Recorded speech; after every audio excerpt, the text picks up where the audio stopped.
ప్రతిసారి భార్య భర్త మాట వినాలంటే అవ్వదు.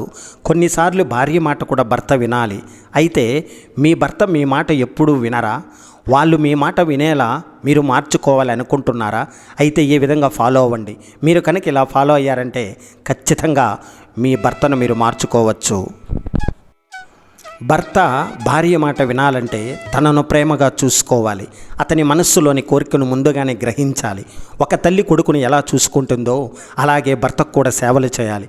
భర్త ప్రేమను సంపూర్ణంగా పొందాలంటే భర్తకు కమ్మని వంట చేసి పెట్టడం ద్వారా ప్రసన్నం చేసుకోవచ్చు. భర్తను దారిలోకి తెచ్చుకోవాలంటే ప్రతిరోజు కొత్త దినంగా భావించాలి. ఉదయం గుడ్ మార్నింగ్తో మీరే టీతో నిద్ర లేపాలి. ఆల్రెడీ వేడి నీళ్లు కాచి బాత్రూమ్కి పంపాలి. టవల్ ఇచ్చేస్తే స్నానం రెడీ. అంతేకాదు వీపుపై నీళ్లు పోసి పిల్లాడిలా చూసుకోవాలి. ఇక రెడీగా ఉంచుకున్న టిఫిన్ను వేడివేడిగా పెట్టాలి. ఈరోజు ఆఫీస్కి ఎలాంటి డ్రెస్ వేసుకోవాలో మీరే సెలెక్ట్ చేసి ఇవ్వండి. డ్యూటీకి వెళ్ళేటప్పుడు షర్ట్ బటన్ పెడుతూ ఓ ముద్దు పెట్టి బాయ్ చెప్పేస్తే morning happy. Afternoon lunch box open చేసేటప్పుడు గుడ్ ఆఫ్టర్నూన్ చెప్పి మీకోసం ఇష్టమైన వంట వండి క్యారియర్లో పెట్టాను, మిగల పెట్టకుండా తినేసాయని గుర్తు చేసి బాయ్ చెప్పండి. ఆగు సాయంకాలం మల్లెపూలు మర్చిపోవద్దని నవ్వుతూ చెప్పండి. ఇక రాత్రి చల్లని గాలిలో చందమామను చూస్తూ కుటుంబంలో ఆర్థికంగా ఎదగడానికి పిల్లల విషయాల వంటి భవిష్యత్తు ప్రణాళికలు ఇంకా ఆహ్లాదకరంగా వాతావరణాన్ని సృష్టించి ఎంజాయ్ చేయండి. కొన్నిసార్లు చాలామంది మహిళలు సమయం సందర్భం లేకుండా నచ్చినది చెప్పేస్తుంటారు. అలా చేస్తే ఎవరికైనా చిరాకు వేస్తుంది. అలాగే వాళ్ళ మాట కూడా వినరు. మీ భర్త ఆఫీసు నుండి రాగానే కానీ లేదంటే ఏదైనా ముఖ్యమైన పనుల్లో ఉన్నప్పుడు కానీ మీరు ఇలాంటి విషయాలు చెప్పడం వలన ఏ మాత్రం ఉపయోగం లేదు అని తెలుసుకోండి. సరైన సమయం చూసుకొని వాళ్ళు ఫ్రీగా ఉన్నారో లేదో తెలుసుకొని అప్పుడు మీరు చెప్పండి. ఎక్కువ మంది మహిళలు ఇలా ఫాలో అవ్వకుండా నచ్చినప్పుడు చెప్పేస్తుంటారు. దానితో ఖచ్చితంగా వాళ్ళు కాబట్టి ఏదైనా ప్రశాంతంగా అనుకూలమైన సమయం చూసుకొని నెమ్మదిగా వాళ్ళతో మీరు చెప్పండి. దీనితో మీ భర్త మీ మాట వినడానికి వీలవుతుంది. కొన్నిసార్లు మీరు ఏమైనా ఇబ్బంది పడుతుంటే దానిని దాచేసి ఏదో ఒకటి చెప్పేయొద్దు. నిజంగా నిజాయితీగా మీరు స్ట్రైట్గా మీరు ఏం చెప్పాలనుకుంటున్నారో చెప్పేయండి. ఇలా మీరు చెప్పడం వల్ల మీ నిజాయితీ వాళ్ళకు నచ్చుతుంది. అదేవిధంగా మీ సమస్య ఏమిటి వాళ్ళకు అర్థమవుతుంది. అప్పుడు ఖచ్చితంగా వాళ్ళు దాన్ని పరిష్కరించడానికి చూస్తారు. అంతేకాని మీరు ఏదో చెప్పాలని ఏదో చెప్పేస్తే అసలు వాళ్ళకి అర్థమవదు. అదేవిధంగా మీ సమస్య కూడా సాల్వ్ అవ్వకుండా మీ వద్దే ఉండిపోతుంది. కాబట్టి ఇది చాలా ముఖ్యమైనటువంటి విషయము. మీ బాడీ లాంగ్వేజ్పై దృష్టి పెట్టండి. మీ భర్తతో మీరు ఏమైనా మాట్లాడాలంటే సరిగ్గా బాడీ లాంగ్వేజ్ కూడా చూసుకోండి. మీరు మాట్లాడే విధానం, మీరు చెప్పే టోన్ అన్నీ కూడా ప్రాపర్గా ఉండేటట్లు చూసుకోండి. మీ భర్త దగ్గర కూర్చుని మీరు నెమ్మదిగా ప్రశాంతంగా మధురమైన గొంతుతో చెప్పండి. అంతేకాని గొడవకు వెళుతున్నట్టు గాబరాగా చెప్పద్దు. నెమ్మదిగా చెప్పే సమస్యలు సాల్వ్ చేసుకోండి. మీరు చెప్పేసిన తర్వాత వాళ్ళు చెప్పేది కూడా మీరు క్లియర్గా వినండి. మీరు ఈ విషయంలో స్వార్థంతో ఉండకూడదు. వాళ్ళు కూడా ఏమి చెబుతున్నారో వినాలి. అస్తమానం మీరు చెప్పేది నెగ్గాలంటే అవ్వదు. అందుకని మీరు నెమ్మదిగా వాళ్ళతో చెప్పి వాళ్ళు ఏమి చెప్తున్నారో విని తిరిగి మళ్ళీ మీరు కావాలంటే బదులు ఇవ్వచ్చు కదా, కాదంటారా? ఇలా మీ భర్తతో మాట్లాడి మీరు సమస్యలను పరిష్కరించుకోవచ్చు. అలానే మీ మాట కూడా వాళ్ళు వింటారు. కనుక మీ భర్త ఖచ్చితంగా మీ మాట వినాలంటే ఈ టిప్స్ను ఫాలో అవ్వండి. దీంతో మీ ఇద్దరు కూడా ఎంతో సంతోషంగా ఆనందంగా ఉండటానికి వీలవుతుంది. భర్త తన మాటే వినాలంటే ఏం చేయాలో ద్రౌపది చాలా చక్కగా సత్యభామకు వివరించినట్లు పురాణాలు చెబుతున్నాయి. ముఖ్యంగా భర్తకు సంబంధించిన వ్యక్తిగత విషయాలను ఎవరి వద్ద సంభాషించకూడదు. భార్యాభర్త దాంపత్య విషయాలు కూడా ఎవరితోనూ ముచ్చటించరాదు. ముఖ్యంగా కొందరు స్త్రీలు తమ భర్త తమకు లొంగాలని కోరుకుంటారు. దానికోసం శతవిధాలుగా ప్రయత్నిస్తారు. కానీ భర్త వశీకరణకు లొంగరు. కొందరు ఆగ్రహంతో గర్వంతో ఏ మాట పడితే ఆ మాట అనేస్తూ ఉంటారు. ఇలా చేస్తే భర్తకు భార్య మీద ప్రేమ కలగదు. ఇతరుల ముందు భార్య పగలబడి నవ్వకూడదు. ఇది ఏ భర్తకు నచ్చని విషయం. ఉదయం ముఖం కడుక్కోకుండా భర్తతో భార్య మాట్లాడకూడదు.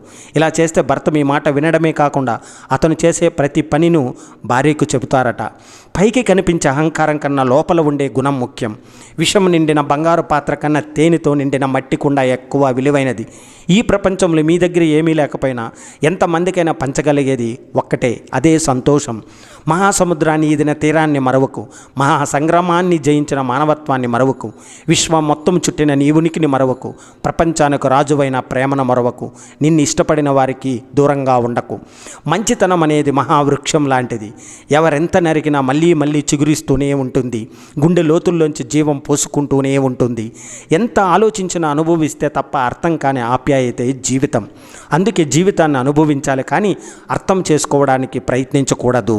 మన మాటల్లో ఇష్టాన్ని, మన కళ్ళల్లో కష్టాన్ని తెలుసుకున్న వాళ్ళే మన నిజమైన ఆత్మీయులు. గుర్తుపెట్టుకో మిత్రమా. అంకెలను కలుపుకుంటూ పోతే గణితపు కూడికలు, అనుబంధాలను అల్లుకుంటూ పోతే ఆత్మీయత కూడికలు. ఎక్కువ మరిగిస్తే నీళ్లు కూడా ఆవిరైపోతాయి. అలాగే భరిస్తున్నారు కదా అని బాధ పెడితే బంధాలు కూడా తెగిపోతాయి. ఒక్కోసారి నిజాయితీ, ధైర్యం, తెలివితేటలు నిన్ను గెలిపించలేనప్పుడు ఓర్పు, సహనం మాత్రమే నిన్ను గెలిపించగలవు.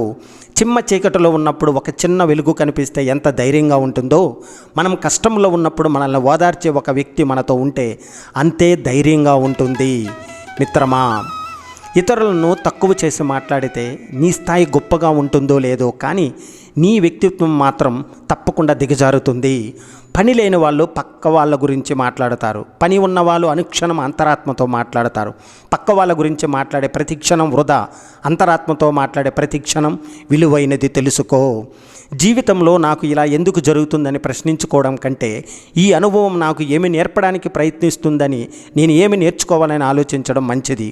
ఇతరులకు మంచి చేసే ప్రతి మనిషి దేవుడే, అందరి మంచి కోరుకునేవాడు కూడా దేవుడే. ఎలాగైనా ద్వేషించాలని సంకల్పించుకుంటే నెలవంక లాంటి మనిషిలో కూడా 1000 వంకలు కనిపిస్తాయి. ఎలాగైనా ప్రేమించాలని సంకల్పించుకుంటే 1000 వంకలు ఉన్న మనిషి కూడా నెలవంకలాగే అందంగా కనిపిస్తారు. కంటితో చూసేవి, చెవితో వినేవి 2 విషయాలు ఉంటాయి. కంటితో చూసినవి ఒక్కొక్కప్పుడు వాస్తవాలు కానప్పుడు చెవితో వినేవి ఎలా అవుతాయి? ఒక విషయం చూసిన అంతరాత్మ ప్రబోధాన్ని అనుసరించకుండా ఎవరో చెప్పింది విని పొరపాటుగా అర్థం చేసుకోకూడదు. జీవితాన్ని ఎలా మొదలుపెట్టావు అనే దానికంటే ఎలా ముగించావు అనేది ముఖ్యం. మనిషి పుట్టినప్పుడు ప్రేమగా ఎత్తుకోవడానికి ఎంతమంది ఉన్నా, మనిషి పోయినప్పుడు మనస్ఫూర్తిగా కన్నీళ్లు కార్చే 4 మనుషులను సంపాదించుకున్న వాడిదే అసలైన జీవితం. జీవితంలో మనం మాత్రమే ఎదగాలి అనుకున్నప్పుడు మనం పడిపోతే పట్టుకోవడానికి ఎవరు ఉండరు. మనతో పాటు మన చుట్టూ ఉన్న వాళ్ళు కూడా ఎదగాలనుకున్నప్పుడు మనం పడిపోతే పట్టుకోవడానికి 10 చేతులు వస్తాయి. అహంకారం, గర్వం, పొగురు నా దృష్టిలో చాలా ఖరీదైనవి. నాకు వాటిని కనుక్కునే స్తోమత లేదు. అందుకే చవకగా దొరికే చిరునవ్వు, ఆప్యాయత, సర్దుకుపోవడం అనే వాటితోనే సరిపెట్టుకుంటున్నాను. అందరం అవే ఆభరణాలుగా ఎంచుకున్నాం. మనలా ఎవరి దగ్గర అయితే ఉండగలమో, ఎవరైతే మనల్ని మనలా అర్థం చేసుకుంటారో, మనలో ఉన్న మంచిని మనకు చెబుతూ, మనలో ఉన్న చెడును హెచ్చరిస్తూ, ఎప్పటికప్పుడు సరిచేస్తూ, మన ఎదుగుదలకు నిరంతరం పరితపిస్తూ మనకు ధైర్యాన్ని ఇచ్చేవారే మన పక్కన ఉన్నా చాలు. వారే మనకు అసలైన బలం. ఎదుట వ్యక్తిని ప్రేమించడం అంటే వాళ్ళు ఎలా ఉన్నా స్వీకరించగలగటం, త్యాగాలు చేయటం కాదు. కంటతడి పెట్టకుండా చూసుకోవడం. ప్రేమిస్తున్నామనే వంకతో వాళ్ళ స్వేచ్ఛను హరించడం కాదు. ప్రేమంటే కష్టాల కడలిలో తోడుగా ఉండి నమ్మకం అనే వంతెన మీద సాగిపోయే జీవిత కాల నౌక. చావు పుట్టుక ప్రతి ఒక్కరికి ఉంటుంది, కానీ చావు తర్వాత కూడా నలుగురిలో మంచి పేరుతో హృదయాలలో నిలిచిపోయేవారే గొప్పవారు. మనం చనిపోయిన తర్వాత ఏడుపు రాకుండా ఏడ్చే 100 మంది కన్నా మన గురించి నిజాలు తెలుసు, మన కోసం ఏడ్చే ఒక్కరైనా చాలు. ఆ ఒక్కరిని సంపాదించుకోగలిగితే నీ అంత అదృష్టవంతులు ఉండరు. ఆలోచించాలి, ఎవరిని తగ్గించి మాట్లాడకూడదు. ఈరోజు నువ్వు శక్తివంతంగా ఉండవచ్చు, కానీ కాలం నీకన్నా శక్తివంతమైనది. కాబట్టి మంచితనంతో ఉండాలి, మంచి మనస్సుతో ఆలోచించాలి. ఒంటరిగా వస్తాం, ఒంటరిగా పోతాం. మనిషి చేతిలో ఏదీ ఉండదు. ఉన్నన్ని రోజులు నలుగురిని ప్రేమించు, ఒంటరితనాన్ని నవ్వుతూ జయించు, నీకున్న కష్టాలను ఆనందంగా ఓడించు. ఒక్కరి హృదయంలో అయినా నువ్వు చెక్కు చెదరని స్థానాన్ని సంపాదించు. బంధాలు శాశ్వతంగా తెగిపోకుండా ఉండాలంటే మనం తప్పు చేస్తే క్షమించమని అడగాలి, ఎదుటివారు తప్పు చేస్తే క్షమించగలగాలి. నిజాయితీతో గడిపే జీవితం ఆస్తులు ఇవ్వకపోవచ్చు, కానీ ఆత్మ సంతృప్తిని మాత్రం ఇవ్వచ్చు. మన స్థాయిని బట్టి మనల్ని గౌరవించే వారి కంటే మన మనసును బట్టి మనల్ని ప్రేమించేవారు మనకు నిజమైన ఆప్తులు. ఎప్పుడు భయపడుతూ ఉంటే బ్రతుకు భయపెడుతుంది, అలాగే ప్రతి క్షణం నవ్వుతూ ఉంటే జీవితం తల వంచుతుంది. డబ్బు గొప్పదే కావచ్చు, కానీ అది మనిషి కంటే కాదు. ఎందుకంటే ఎంత ఎక్కువ డబ్బు అయినా మనిషి అనేవాడు ఉన్నంత వరకే కదా. ఎన్ని రంగులు డబ్బు ఉంటే ఏంటి, చిరునవ్వు అనే రంగు లేకపోతే డబ్బు కూడా తెల్లమొహం వేయవలసిందే. ఆస్తులు అంతస్తులు ఉంటేనే జీవితం హ్యాపీగా ఉండదు. మనల్ని ప్రాణం కన్నా ఎక్కువగా ప్రేమించే వాళ్ళు ఉంటే ప్రాణం ఉన్నంత వరకు హ్యాపీగా బ్రతికేయచ్చు. స్నేహానికి కులం లేదు, స్నేహానికి మతం లేదు, స్నేహానికి హోదా లేదు. బంధుత్వం కంటే గొప్పది, వజ్రం కన్నా విలువైనది స్నేహం ఒక్కటే. ప్రతి మనిషి చూడటానికి బాగానే అనిపించిన మనసులో ఎన్నో బాధలు. కావాలనేది దొరకదు, దొరికినది మనతో ఉండదు. ప్రతి క్షణం సంతోషంగా ఉండాలనే తపన, కానీ సంతోషం మనకి ఉండదు. నిన్ను వద్దనుకున్న బంధాల ముందు జాలిగా నిలబడకు. నీ విలువ తెలియని మనుషుల కోసం పరితపించుకు. నీ వ్యక్తిత్వాన్ని ఎప్పుడు వదులుకోకు. మనసు సరిగ్గా లేనప్పుడు ఓ మాట జారడం తప్పు. ఎందుకంటే మనసు మార్చుకునేందుకు మార్గాలు ఉన్నాయి, కానీ మాటల్ని వెనక్కి తీసుకునేందుకు ఒక్క మార్గము కూడా లేదు. దాచిన రూపాయి నిన్ను ధనవంతుడిని చేస్తుంది, దానం చేసిన రూపాయి నిన్ను ధర్మాత్ముడిగా మారుస్తుంది.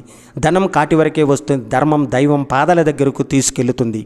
జీవితం మంచిది కాదు, చెడు కాదు, నీ మానసిక స్థితిని బట్టి అవి మారతాయి.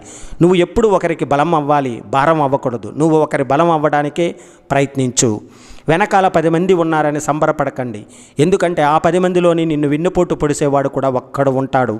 జీవితాన్ని మించిన గురువు ఎవరు లేరు, ఎందుకంటే జీవితం నేర్పనన్ని పాఠాలు ఏ గురువు నేర్పలేడు. కాబట్టి హృదయంలో ద్వేషం లేకుండా, మనసులో చేకాకు లేకుండా ఉండటమే నిజమైన ఆనందం.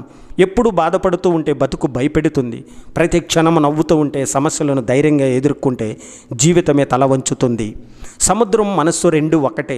పైకి ఎంతో గంభీరంగా కనిపించిన లోపల ఎన్నో అలజడులు, ఎన్నో ఆటుపోట్లు. కొన్ని సంబంధాలు అద్దె ఇల్లు లాంటివి. వాటితో ఎంత ప్రేమగా ఉన్నా, ఎంత నిజాయితీగా ఉన్నా ఎప్పటికీ మన వాళ్ళు కాలేరు. మనస్సు ఎప్పుడు గాయపడుతుందో, నీ మెదడు ఎప్పుడు ఆలోచించడం మొదలు పెడుతుందో, ఆకలి గొప్పదా ఆలోచన గొప్పదా అంటే ఆకలి అవసరాన్ని చూపిస్తుంది, ఆలోచన బ్రతకడం నేర్పిస్తుంది. మనిషి ఓడిపోవడానికి అనేక కారణాలు ఉంటాయి, కానీ మనిషి గెలవడానికి మాత్రం ఒకే ఒక్క కారణం ఉంటుంది, అదే శ్రమించడం. కష్టంలో నమ్ముకున్నవాడు ఎప్పటికీ విజయం సాధించి తీరుతాడు. అవసరం తీరిపోయాక నిన్ను వదిలి వెళ్ళే స్నేహితులు, సంపద ఉన్నప్పుడు మాత్రమే నీతో ఉండే బంధువులు, డబ్బులు ఉన్నప్పుడు మాత్రమే నీతో ప్రేమ నటించే బంధం, ఇలాంటి వారితో జీవించే బదులు అనాథగా జీవించడం మేలు. బాధను పంచుకుంటే ఆవేదన తగ్గుతుందేమో, కానీ అర్హత లేని వారి దగ్గర పంచుకుంటే మాత్రం దానికి 10 మనోవేదన తప్పదు. జాగ్రత్త. జీవితం అన్నింటినీ పరిచయం చేస్తుంది. తిని ఖాళీగా కూర్చుని రోజులను, తినడానికి టైం దొరకని రోజులను, నిద్ర పట్టిన రాత్రులను, నిద్రలేని రాత్రులను, ఘోరమైన ఓటమిని, ఘనమైన గెలుపుని, ఆకాశానికి అభిమానాన్ని, పాతాళానికి తొక్కే మోసాన్ని, బాధలో తోడుగా ఉండే బంధాన్ని, బాధించే బంధువులను. కావలసిందల్లా కాస్తంత ఓపిక మాత్రమే. అలలు తగ్గాక స్నానం చేద్దాం అనుకున్నాడంట ఒకరు. సముద్రాన్ని చూస్తూ బాధ్యతలు తీరిపోయాక జ్ఞానం సంపాదించుకుందాం అనుకున్నాట ఇంకొకరు. మొదట అతను ఎప్పటికీ స్నానం చేయలేడు, ఇంకొకరికి ఎప్పటికీ జ్ఞానం రాదు. జీవితంలో ప్రవర్తన ఎల్లప్పుడూ తెలివి కంటే గొప్పది. ఎందుకంటే కొన్ని పరిస్థితుల్లో మన తెలివితేటలు పనిచేయకపోవచ్చు, కానీ మా ప్రవర్తన పరిస్థితులను చక్కదిద్దగలుగుతుంది. ఈ ముగ్గురిని దరికి రానివ్వకండి. మనకు విలువనివ్వని వారిని, మనల్ని చూసి ఈర్ష్య పడేవారిని, మనల్ని అర్థం చేసుకోకుండా మన గురించి ఇతరులకి చెడుగా చెప్పేవారిని. ఓపికతో ఒకరిలో మంచిని చూడు, వాళ్ళ మనసులో ప్రత్యేక స్థానం నీదే అవుతుంది. ఒకరితో ఒకరు మనసు విప్పి మాట్లాడుకోగలిగితే ఈ ప్రపంచంలో 100% సమస్యలు వాటంతట అవే తగ్గిపోతాయి. నీ ఆలోచనలు మంచివైతే లోకమంతా నీ బంధువులు అవుతారు. అదే నీ ఆలోచనలు చెడ్డవైతే సమాజానికి చిరకాలం బద్ధ శత్రువులుగా మిగులుతావు. మనుషులను అంచనా వేయడం సముద్రం మీద ఇల్లు కట్టడం లాంటిది. ఎప్పుడు ఎలా మారతారో ఎవరూ ఊహించలేరు. తల్లిదండ్రులు మనస్సు మమత ముక్కలయ్యేది ఎప్పుడంటే తమ కష్టం పిల్లలకు రాకుండా ఉండాలని రెక్కలు ముక్కలు చేసుకుంటూ అల్లారు ముద్దుగా పెంచుకున్న పిల్లలు పెద్దయ్యాక మా కోసం మీరు ఏం చేశారు అని నిలదీసినట్లు అడిగినప్పుడు. బాధ మనసును కాదు, మనిషిని కూడా మార్చేస్తుంది. మనశ్శాంతి లేని జీవితం మరణం కంటే ఎక్కువ బాధని ఇస్తుంది. మరణం వస్తే ఒక్కసారే చనిపోతాం, కానీ మనసులో ఉన్న బాధ మాత్రం ప్రతి క్షణం చంపుతుంది. ఎదుటవాడికి బాగా సంపద ఉందని నీకు లేదని ఎన్నడూ బాధపడకు. నీ దగ్గర నిజాయితీ లేనప్పుడు మాత్రమే బాధపడు. మనల్ని ఒకరు మోసం చేశారని బాధపడటం కన్నా మనం ఎవరిని మోసం చేయలేదనే ధీమాగా ఉండటమే మంచిది. ఎందుకంటే కాలం అనేది ఒకటి ఉంటుంది, అన్నిటికీ సమాధానం చెబుతుంది. నన్ను నేను నమ్ముకున్న ప్రతిసారి విజయం నన్నే వరించింది. ఒకరిపై ఆధారపడిన ప్రతిసారి నన్ను నేను నిందించుకోవలసి వచ్చేది. చివరకు నాకు అర్థమైంది, స్వశక్తిని మించిన ఆస్తి లేదని. తగిలిన ప్రతి గాయాన్ని జ్ఞాపకంగా గుర్తుపెట్టుకుంటే అది బాధ. ఆ తగిలిన ప్రతి గాయాన్ని పాఠంగా మార్చుకుంటే అది మార్పు. ఎందుకంటే ముళ్ళును తొక్కిన కాలు బాధపడుతూ అక్కడే ఉండిపోకూడదు. ఈసారి జాగ్రత్తగా నడవడం మొదలు పెట్టాలి. మానవత్వం అనే దీపాన్ని మనసులో వెలిగిస్తే ఆ దీపపు కాంతిలో నువ్వు ప్రకాశవంతం కనిపిస్తావు. నీలో ఉన్న ఆ మానవత్వాన్ని ఎప్పటికీ ఆరిపోనీకు. నీతో పాటు నీ చుట్టూ ఉన్న వారికి నువ్వు ఇవ్వగలిగే వెలుతురు కోల్పోకు. పలకరింపు చిన్నదైన మనస్ఫూర్తిగా పలకరిస్తే చాలు, ఎదుటివారి మనసులో సంతోషంతో నిండిపోతుంది. ఆడవారి అందం తన ముఖంలో కాదు, తన ప్రవర్తనలో ఉంటుంది. మగవాడు అందం తన సంపాదనలో కాదు, అతని సంస్కారంలో ఉంటుంది. గెలుపు కావాలంటే పరుపు వీడి ప్రయత్నం చేయాలి తప్ప పడుకునే కలల కంటే సరిపోదు. లే మిత్రమా. చదువు ద్వారా సంస్కారం నేర్చుకున్నవారు, అనుభవం ద్వారా గుణపాఠం నేర్చుకున్నవారు జీవితంలో ఎప్పటికీ ఓడిపోరు. జీవితంలో అందరికీ నచ్చినట్లు బ్రతకాలి అనుకుంటే మనం డబ్బుగా మారాలి. డబ్బు మాత్రమే అందరికీ నచ్చుతుంది. బంధానికి, బంధుత్వానికి విలువనిచ్చే మనుషులు ఎప్పుడో చచ్చిపోయారు. ఇప్పుడంతా డబ్బు డబ్బు డబ్బు. ధనం మూలం మిదం జగత్. జీవితంలో కొన్ని సందర్భాల్లో క్లిష్టమైన పరిస్థితులను ఎదుర్కోవలసి వస్తుంది. బ్రతుకు భారంగా అనిపిస్తుంది. ఏమీ చేయలేని పరిస్థితి వస్తుంది. అప్పుడు మనం వెతకవలసింది సహాయం చేసే చేతుల కోసం కాదు, మనలో ఉన్న శక్తి కోసం. ఆ శక్తి పేరే ఆత్మవిశ్వాసం. ఎప్పుడైతే ఆ ఆత్మవిశ్వాసం కోల్పోతావో అప్పుడే జీవితాన్ని కోల్పోయినట్లు. అనవసరమైన విషయాల కోసం తపన పడకు, ఇబ్బంది పడకు. జీవితంలో కొన్ని అంశాలు చాలా విలువైనవి. అవి నిన్ను వాటి కోసం పోరాడేలా చేస్తాయి, గెలిచేలా చేస్తాయి. కాకపోతే కొంచెం ఆలస్యం అవ్వచ్చు. ఎన్నో విమర్శలు చేయొచ్చు, ఎదురు దెబ్బలు తగలవచ్చు. అవన్నీ ఒకరోజు నీ విజయాన్ని చూసి వెనుతిరిగి వెళతాయి. ప్రార్థన చేస్తున్నప్పుడు దేవుడు వింటాడనే నమ్మకం నిందలు వేస్తున్నప్పుడు ఉండదు. పుణ్యకార్యం చేస్తే దేవుడు చూస్తాడనే నమ్మకం పాపం చేస్తున్నప్పుడు ఉండదు. దానం చేస్తే దేవుడు సంతోషిస్తాడనే నమ్మకం దొంగతనం చేస్తున్నప్పుడు ఉండదు. ప్రేమలో దేవుడున్నాడనే నమ్మకం మనుషుల్ని ద్వేషించడంలో ఉండదు. ఇన్ని అసమానతలు ఉన్న తనని తాను పర్ఫెక్ట్ అనుకోవడం ఇంకా మూర్ఖత్వం. మనిషిగా బ్రతకడానికి కావాల్సింది అనుభవాలు కానీ ఆడంబరాలు కాదు. మనసు ప్రశాంతంగా ఉండటానికి కావాల్సింది అనుభూతులు కానీ ఆలోచనలు కాదు. అందరితో పంచుకోవడానికి కావాల్సింది ఆనందాలు కానీ ఐశ్వర్యం కాదు. ఇది ఎప్పుడైతే తెలుసుకుంటావో అప్పుడే నీ జీవితంలో సంతోషాలకి కొదవనేది ఉండదు. జీవితంలో ఇద్దరిని మర్చిపోకూడదు. మనం ఆపదలో ఉన్నప్పుడు ఆదుకునేవారిని, మనం బాధలో ఉన్నప్పుడు ఓదార్చిన వారిని. అలాగే ఆకలి తీరాక అన్నాన్ని, అవసరం తీరాక మనిషిని అలుసుగా చూడొద్దు. ఎందుకంటే ఆకలి మళ్ళీ వేస్తుంది, అవసరం మళ్ళీ వస్తుంది.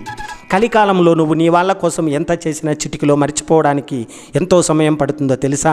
కేవలం ఒక్క మాట నీ నోటి నుంచి బయటపడనంత సమయమే. పొరపాటున కోపంలో మాట జారావా, అప్పుడు నువ్వు ఏమి చేశావు, ఎంత చేసావు అనేది లెక్కలేక రాదు. ఎంత మాట అన్నాదే లెక్కలేకి వస్తుంది. కాబట్టి మనోడే కదా నీ ఎవ్వడు అనుకోవటం లేదు. ఇక్కడ మాట తేడా వచ్చిందంటే నువ్వు ఎవరు అని అడుగుతారు. జాగ్రత్త. మాట ఎంత పొదుపుగా వాడితే మేలు. అవసరం ఉన్నంతవరకే మనిషి అవసరం, తీరాక వాడుకొని వదిలేసే మనుషులే ఎక్కువ. నిన్నుగా నిలబెట్టేది నీ ఆలోచనలు మాత్రమే. నిన్ను నీవు ఎంతగా మలుచుకుంటే అంతగా సంతోషం పొందడమే కాదు, నీ చుట్టూ కూడా పంచుతావు. ఒక్కోసారి పాత్రలో నీటిలా పరిస్థితిని బట్టి, పరిసరాలను బట్టి ఒదిగిపోవలసి ఉంటుంది. ఒక్కోసారి ఎగిసిపడే కెరటంలా ఎన్నిసార్లు పడినా లేచి నిలబడాల్సి ఉంటుంది. ఒక్కోసారి ప్రవహించే నదిలా అడ్డంకులను దాటుకుంటూ ఉరకలు వేయాల్సి ఉంటుంది.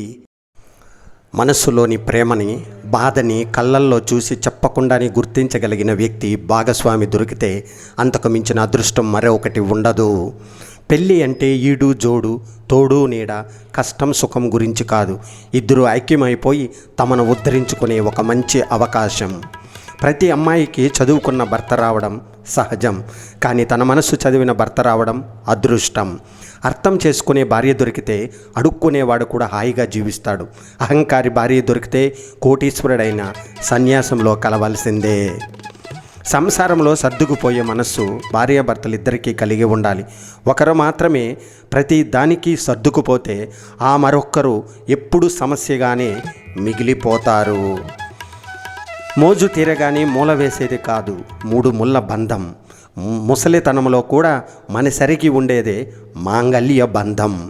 కుటుంబంలో ఎన్ని కీచులాటలున్నా సమాజంలో భర్త పరువు నిలబెట్టాల్సిన బాధ్యత భార్యది. భార్యను చులకనగా చూడకుండా గౌరవించవలసిన ధర్మం ప్రతి భర్తది.